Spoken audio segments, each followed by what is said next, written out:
پیارے بچوں، السلام علیکم۔ آج آپ کے لیے کہانی ہے، اس کا نام ہے پرنسس، پتھر میں بند پرنسس اور دو پریاں۔ پتھر میں بند پرنسس کی کہانی بہت ہی انٹرسٹنگ ہے۔ ایک پرنسس، اس کے پاس دو پریاں رہتی تھی جو اس کے محل میں رہتی تھی اور اس کی دوست بنی ہوئی تھی۔ شہزادی نے انہیں اپنے گھر میں سہارا دیا ہوا تھا، لیکن اس سے دوستی بھی بہت اچھی تھی۔ ان میں سے ایک پری منتر کرنا جانتی تھی، جس منتر سے وہ معلوم کر لیتی تھی کہ کون اس وقت کہاں ہے۔ اس کا یہ منتر شہزادی اکثر استعمال کرتی تھی اور اپنے فن کے لیے اپنی دوستوں کے بارے میں معلوم کرتی رہتی تھی، اور پھر اپنی دوستوں کو بتا کر خوب ہنستی تھی کہ میں تمہیں جانتی ہوں، تم اس وقت کہاں تھی۔ دوستیں بہت پریشان ہوتی کہ یہ ہمارے بارے میں ہر وقت کیسے جانتی ہے جبکہ یہ ہمارے ساتھ بھی نہیں ہوتی۔ پھر ایک دن ایک چڑیل، جو کہ شہزادی کے بال لمبے بہت تھے اور گھنے بھی بہت تھے، شکل و صورت کی تو وہ نارمل ہی تھی، لیکن اس کے بال اتنے خوبصورت تھے کہ جو دیکھتا تھا دیکھتے ہی رہ جاتا تھا۔ شہزادی کے بال دیکھ کر ایک جادوگرنی جیلس ہونے لگی۔ اسے لگا کہ کیوں نہ میں اس کے بالوں کو کاٹ کر، اس کے پاس بھی بہت منتر اور علم تھا۔ وہ چاہتی تھی کہ اس کے بالوں کو کاٹ کر میں اپنے بالوں پر لگا لوں اور اس کو میں گنجا بنا دوں، لیکن شہزادی اپنے بالوں کی بہت حفاظت کرتی تھی۔ دونوں پریاں شہزادی کے ساتھ اس کے بستر پر ہی سوتی تھی۔ ایک دن شہزادی سو رہی تھی کہ وہ جادوگرنی اپنے جادو کے عمل سے کمرے میں داخل ہو گئی۔ جادوگرنی شہزادی کے محل سے چند قدم کے فاصلے پر ہی رہتی تھی۔ اس کا بھی اپنا گھر تھا اور اس کے بھی اپنے بال بچے تھے۔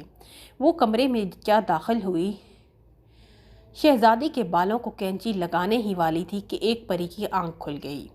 وہ پری، جو کہ وہ بھی منتر جانتی تھی، اس نے اپنے منتر سے جادوگرنی کو وہاں سے بھگا دیا، اور شہزادی کو علم بھی نہ ہوا کہ پری نے ایک ایسا منتر پڑھا ہے جس سے جادوگرنی یہاں سے غائب ہو گئی ہے۔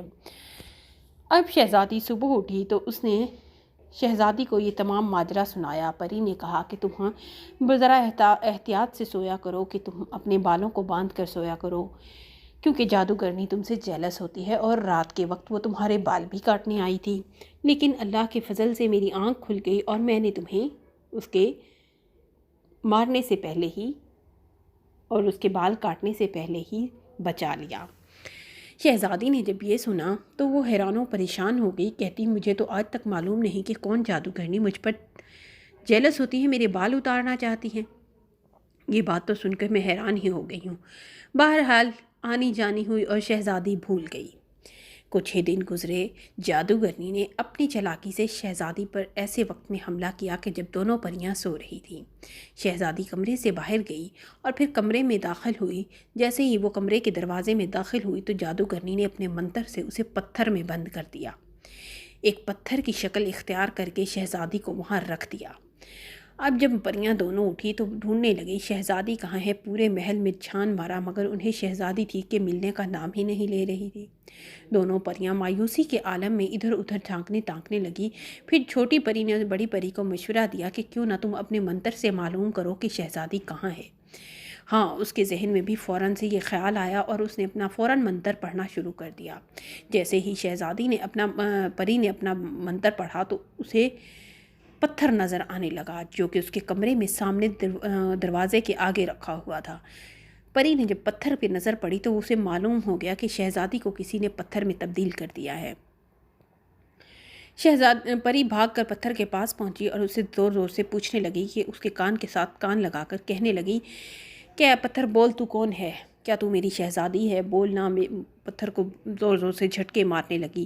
آخر پتھر میں سے ایک ہلکی سی آواز آئی، ہاں میں ہی شہزادی ہوں۔ پتھر کی آواز سن کر پری جھنجھلا کر رہ گئی اور اس نے فوراً ادھر ادھر اپنی چھوٹی بہن کی طرف، چھوٹی پری کی طرف دیکھا تو کہنے لگی کہ اب کیا ہوگا؟ میرے پاس تو ایسا کوئی بھی منتر نہیں جس سے میں شہزادی کو انسانی حالت میں واپس لا سکوں۔ اس پتھر کی صورت سے اس کو میں کیسے دوبارہ انسان بناؤں، مجھے سمجھ نہیں آ رہا۔ وہ دونوں مختلف قسم کے منتر پری نے